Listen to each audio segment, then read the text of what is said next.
Começa agora o programa Extrato. Ele tem esse nome porque eu quero que cada informação aqui atinja diretamente o seu bolso, te ajudando a tomar melhores decisões. E esse é o meu objetivo profissional. Eu sou planejador financeiro há 14 anos e tudo aquilo que eu busco com o meu trabalho é fazer com que os meus clientes tomem as melhores decisões para aquilo que disser respeito às suas finanças, patrimônio, dinheiro de uma maneira geral.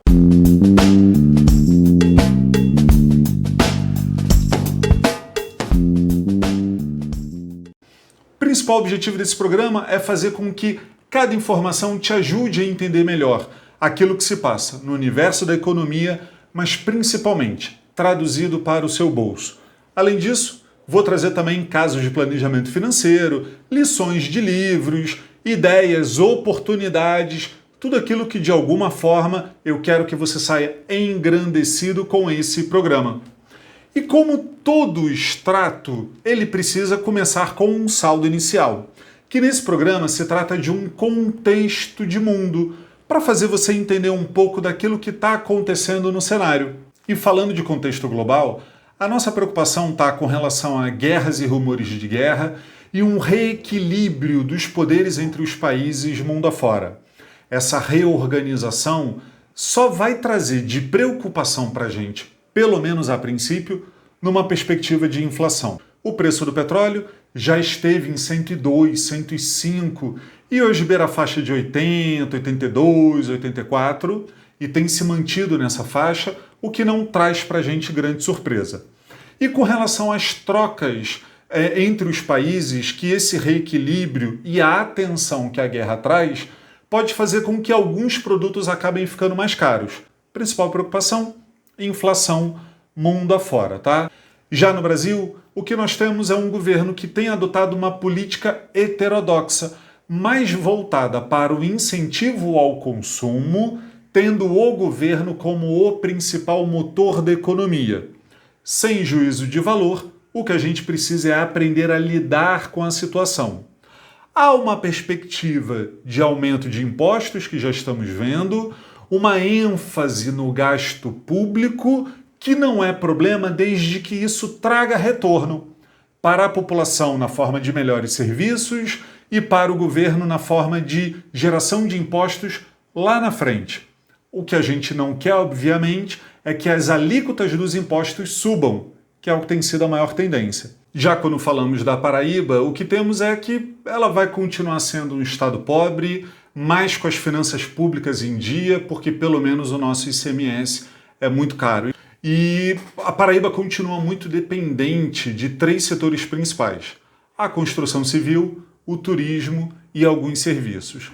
Construção civil, temos o bairro do Bessa, que anda pipocando muitas obras por aqui, muitos lançamentos, o que também gera muitas oportunidades para quem quiser aproveitar alguma coisa, e aí para isso é preciso ter dinheiro disponível. Então vale a pena você repensar o que você tem disponível para que você possa aproveitar as oportunidades. E o que eu faço com essas informações, Guilherme? Esse programa precisa ter utilidade para mim? Bom, a grande questão é que se a gente está falando de linhas gerais de inflação e de oportunidades, você precisa estar atento ao seu consumo. Existem basicamente 2 formas de você pensar superávit. Ou você reduz as despesas dentro do limite do que cada um pode, ou você pensa na geração de receita para você. E geração de receita é aquilo que com os meus clientes eu trato no capítulo gerenciamento da renda. É quando a gente vai avaliar oportunidades para cada um. Mas falando da questão da redução de despesas, a atenção que a gente precisa ter está na eficiência dos nossos gastos. Não necessariamente em reduzir, mas em melhor aproveitar aquilo que a gente faz. Fez um curso? Estude o máximo que você puder. Aproveite o máximo, conheça o máximo os professores. Vai comprar uma roupa? Procure aquilo que tenha qualidade para que dure. Porque o preço da roupa dividido pela quantidade de vezes que você utiliza é um indicador importante de quanto aquela peça realmente compensou para você. Um bom livro me disse. O conceito de hoje vem do The Sketch Guy, um dos melhores planejadores financeiros que existe. O nome dele é Carl Richards. Ele foi cartunista do The New York Times e sempre conhecido por lições complexas em desenhos simples. E o conceito que ele traz hoje é: o retorno do investidor é menor do que o retorno dos investimentos. Vou colocar a imagem aqui para vocês verem. E o conceito envolvido é exatamente o behavior gap, que é o hiato de comportamento, aquelas ações do investidor em prol da sua carteira que fazem com que o resultado acabe sendo menor do que deveria. E esse conceito é muito relevante porque é preciso você entender que existe um aspecto objetivo, que são custos de transação, por exemplo. A cada movimento do investidor sobre a sua carteira, de alguma forma traz custos, ele tenta adivinhar o timing certo, e todo o resultado de investimentos, ele quase sempre é uma carteira teórica, então é algo que não reflete exatamente algo que o investidor pode buscar. Ter essa consciência, ter essa noção é muito importante para evitar que você se compare e isso de alguma forma deprecie, diminua quem você é ou as expectativas ou ache que investimentos não é para você. Na verdade, o retorno dos investimentos serve como um comparativo, como alguma coisa que deve servir como um alvo, mas não necessariamente deve ser perseguido por você. Lembrando que os seus investimentos são seus, são pessoais. Os seus objetivos refletem quem você é e aquilo que você quer se tornar. Então a atenção sobre os seus investimentos e como se comporta a sua carteira deve estar muito mais relacionado àquilo que você quer. E não faz muito sentido você querer superar os indicadores. Preste bem atenção. Deu nos jornais. Matéria do Valor Econômico diz que o governo tem aumentado seus gastos e prevê um déficit maior esse ano. Apesar disso, a administração está satisfeita com os números. Quem é que vai dizer que está agindo errado e que, nossa, o que estamos fazendo não está bom? Ninguém, né? Mas a questão é o seguinte, o que a gente precisa pensar é: que modelo de governo a gente quer para o nosso país? A gente quer uma política mais heterodoxa em que o governo se apresenta como esse motor de gastos sem juízo de valor. Isso funciona muito bem, em geral, em períodos de crise. Na pandemia, o governo, de fato, colocou o dinheiro na mão da população de modo a tentar reativar a economia. Plano Marshall, que foi citado nas enchentes do Rio Grande do Sul, também tem a ver com isso, de uma reconstrução, só que no caso do Plano Marshall, do pós-guerra. A grande questão é: será que o nosso Estado brasileiro gasta com qualidade? Isso não é um mérito que a gente brasileiro costuma ter. E a consequência disso para o nosso bolso, naturalmente, acaba sendo inflação persistente. Governo gastando demais pode acabar gerando déficits, que é o que vem acontecendo, e isso pode fazer com que a gente tenha uma dificuldade de se recuperar com relação à inflação. Atenção ao seu bolso, atenção ao seu gasto, como eu disse alguns minutos atrás. E o que fazer com essa informação?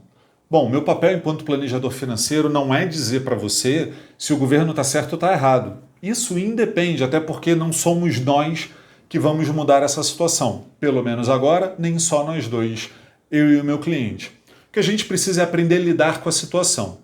Primeiro ponto é: qual é o efeito disso nos seus investimentos? É que a orientação dos seus investimentos deve estar na superação constante da inflação. Você sempre deve buscar realizar investimentos que no médio e longo prazo tragam uma superação à inflação. É aquilo que no jargão técnico a gente chama de IPCA mais um prêmio, ou IPCA mais 3%, 4%, 6%, algo nesse sentido. Então, muito mais do que, eu preciso de 100% do CDI, tudo bem, isso pode superar a inflação, mas a tendência é que a orientação não seja o olhar para o CDI, mais inflação, mais um prêmio. E outro efeito que merece atenção é com relação à sua renda. Na verdade, você sente esse achatamento a partir do momento que essa inflação persistente tende a fazer com que os preços piorem e você sinta que seu salário já não dá muito para isso. E como eu falei uns minutos atrás, você tem essa dificuldade de gerar superávit e aí você tem basicamente duas grandes ações. Essas são as principais, haveriam outras. De você trabalhar na redução das despesas e chega uma hora que gera um aperto, a mudança acaba sendo no estilo de vida, e isso traz sempre um custo muito grande para a família, porque são muitas adaptações para se fazer, e a outra medida acaba sendo na geração de renda. E para a geração de renda eu tenho uma oportunidade para você. Uma das coisas que você pode fazer, sobretudo se você é profissional liberal ou empresário, é você ter um olhar sobre a qualidade e a tecnologia do seu produto, do seu serviço, daquilo que você entrega. Você é capaz de fazer mais rápido ou melhor superando a concorrência? Você é capaz de usar a tecnologia ou os dados a seu favor para superar as expectativas do seu cliente? Isso pode fazer total diferença na maneira como o seu cliente percebe. Efeito disso no seu bolso? Aumentam as suas recorrências, o seu ganho recorrente, ou tende a trazer para você um incremento da renda a partir de novos clientes. Isso tende a ser muito interessante para você. Então, para pensar em como você pode aproveitar melhor a concorrência, como você pode aproveitar melhor a tecnologia, aproveitar melhor a qualidade daquilo que você faz, para que você consiga de fato ter melhor proveito na sua renda. E se planejamento financeiro é algo que você precisa para fazer uma melhor gestão na sua renda, olhar para o seu horizonte de longo prazo e ter investimentos que tragam para você os resultados que você precisa, que não são necessariamente aqueles que você gostaria de ter, então o que você precisa é de planejamento financeiro. Na descrição desse vídeo eu deixo para você a indicação não só do link da matéria do Valor Econômico, mas também de como fazer contato e agendar o seu atendimento. E se você chegou até aqui, por favor, considere se inscrever, deixe o seu comentário, a sua opinião, aquilo que você mais gostou, aquilo que você entende que pode melhorar, aquilo que de repente tenha faltado. Se inscreve nesse canal, curte, ativa as notificações. Isso vai me ajudar muito a trazer um melhor resultado para você em termos de boas informações e tudo mais. Então fique antenado, tem muita coisa boa de conteúdo para você. Não é o que parece. Esse quadro visa evitar que você caia em ciladas, que você se meta em roubadas ou de alguma forma isso afete o seu desempenho, sendo surpreendido negativamente com aquilo que parece algo maravilhoso, mas não é. Deixa eu trazer um contexto para você. Já viu quanto tem de propaganda de bet por aí? Nos ônibus, nas bancas, nos outdoors, nas camisas dos times de futebol, até mesmo já no vôlei brasileiro? Pois é. E sempre colocam, você sempre vai ver uma figura que pareça renomada, alguém ali que tente trazer alguma credibilidade para o mercado de apostas. O grande detalhe é, em primeiro lugar, aquilo mexe com a sua psicologia e tem toda uma atenção voltada para ludibriar você, para fazer com que você tome as piores decisões e quase sempre piore os seus resultados, fazendo com que a casa ganhe e não você. E eu quero trazer para você 3 conceitos importantes relacionados a apostas que mexem com a sua psicologia e vão drenar os seus recursos.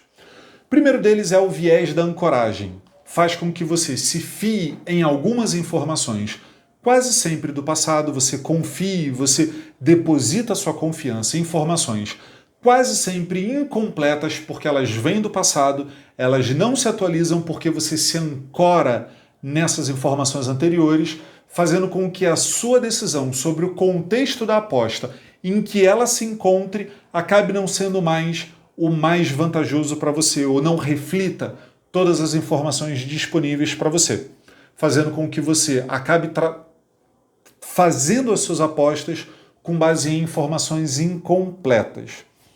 Outra informação é da assimetria ao risco. Eles iludem você sempre dizendo que você pode fazer apostas a partir de 1, 3, 5 reais. Você acaba aplicando pouco na expectativa de ganhar muito.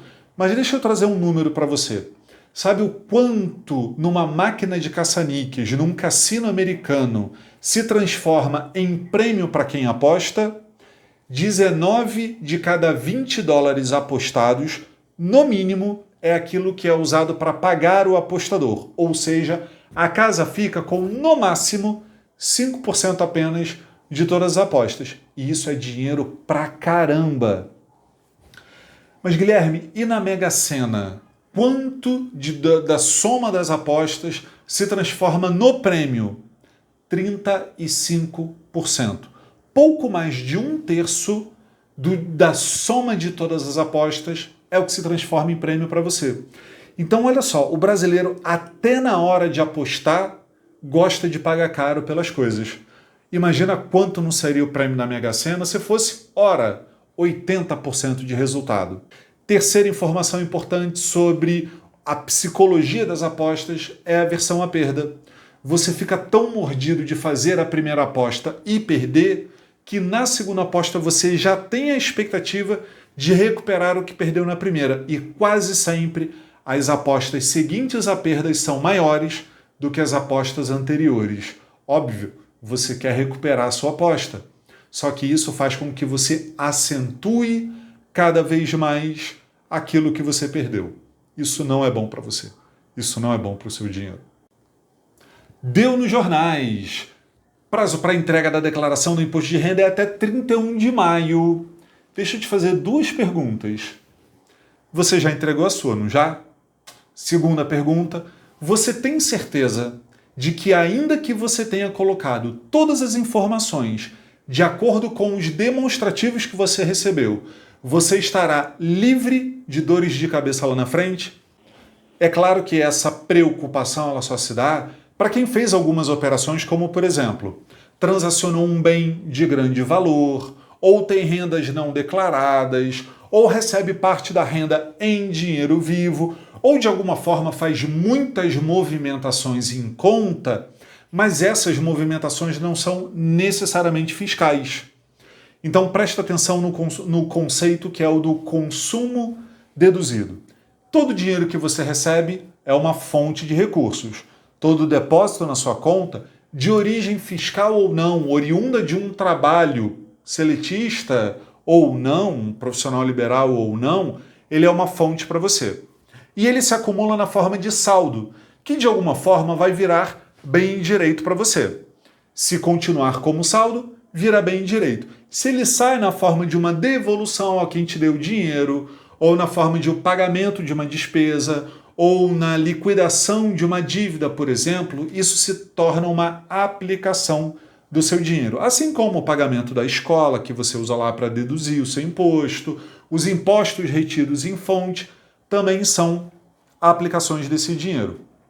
Quando você, por exemplo, recebe um dinheiro e está pagando um financiamento imobiliário ou a parcela de um terreno que você está comprando ainda ali na planta, um contrato de gaveta que de repente não tenha ali já um acerto de cartório, por exemplo, isso vai acumulando em patrimônio para você.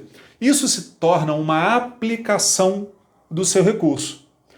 Nesse mais e menos de todas as fontes, menos todas as aplicações, o que sobra? O máximo que você pode utilizar para o seu consumo. Sabe aquelas informações que dizem assim, sua fatura de cartão a Receita sabe, ela está monitorando sua despesa com isso e com aquilo outro? Pois é, a soma de todas essas despesas não pode ser maior do que o seu consumo deduzido. O grande ponto é, se você não souber fazer essa conta, você pode estar criando um buraco no qual você vai se enfiar ou de alguma forma você vai ter um problema lá na frente com a Receita Federal. E o que eu quero te dizer é, a minha análise fiscal envolve não só tudo isso, aquilo que eu trabalho no escritório para os meus clientes, trabalha não só a questão da dedução de consumo, mas será que não haveria uma forma de melhor eficiência na maneira como você lida com seus impostos? No meu caso, faz sentido usar o Carnê-Leão ou não? Justifica para mim ter um CNPJ de acordo com o volume da minha renda, uma empresa patrimonial para se tornar a detentora dos meus bens, aquilo que algumas pessoas chamam erradamente de holding. Tudo bem, é só o nome comercial, mas quase sempre não se aplica àquilo que você tem. Minha análise fiscal trabalha tudo isso para você. Então, ainda está em tempo, chama no WhatsApp e solicita por esse serviço, porque tem muita atenção que merece para você. Atendimentos da semana. Nesse quadro eu quero trazer para você um pouco da experiência daquilo que eu vivo com alguns clientes e de alguma forma você pode se identificar com alguns desses elementos. Um dos casos mais interessantes que eu atendi essa semana foi a partir dos simuladores das ferramentas que se usa aqui no escritório, dos simuladores de vida na aposentadoria, sobretudo com relação ao INSS, uma cliente descobriu que ela deveria sim continuar contribuindo com o INSS, por uma série de motivos, mas sobretudo com base nos cálculos que fizemos, foi interessante que ela continuasse com as suas contribuições. Ela estava aquém do tempo de se aposentar, mas a interrupção das contribuições dela não lhe traria uma vantagem. E tem um outro caso também que está começando a ficar muito evidente. São muitos médicos que estão reclamando do achatamento da renda. Isso tem levado eles, ao longo do atendimento, a questionarem suas próprias buscas de vida. Muita gente repensando se deveria de fato trabalhar tantas horas. Mas qual a alternativa? Quais são as possibilidades? Um caso em específico que me chamou a atenção foi o médico dizendo o seguinte: Guilherme, eu preciso ganhar menos, na verdade eu preciso gastar menos, me habituar a gastar menos, para que eu não precise trabalhar tantas horas, para que eu possa dormir mais dias com a minha filha, que era novinha, 2 anos no caso, mas ele queria ter mais tempo para cuidar da família. Ele começou a entender que trabalhar, como diz o livro de Eclesiastes, ou o pregador na Bíblia Católica, é correr atrás do vento e é um enfado que Deus impôs sobre os homens. Então, se você de repente quer uma vida mais leve, fazer uma avaliação sobre a maneira como você investe, como você gasta o seu dinheiro, quantidade de patrimônio e a vida que você quer levar, vale a pena esse tipo de planejamento, porque vai trazer conforto e suficiência para a sua vida. Saldo final! Bom, estamos fechando o primeiro episódio, o primeiro programa, extrato para você.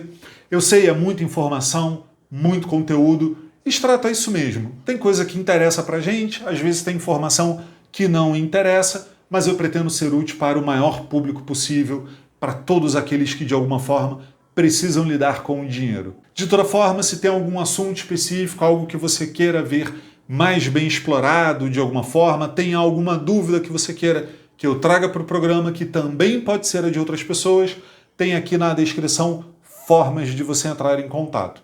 Deixe sua pergunta, deixe sua contribuição, mas deixa aqui o seu curtir, o seu gostei, se inscreve no canal e ativa as notificações para que na próxima semana eu traga mais informação útil para você.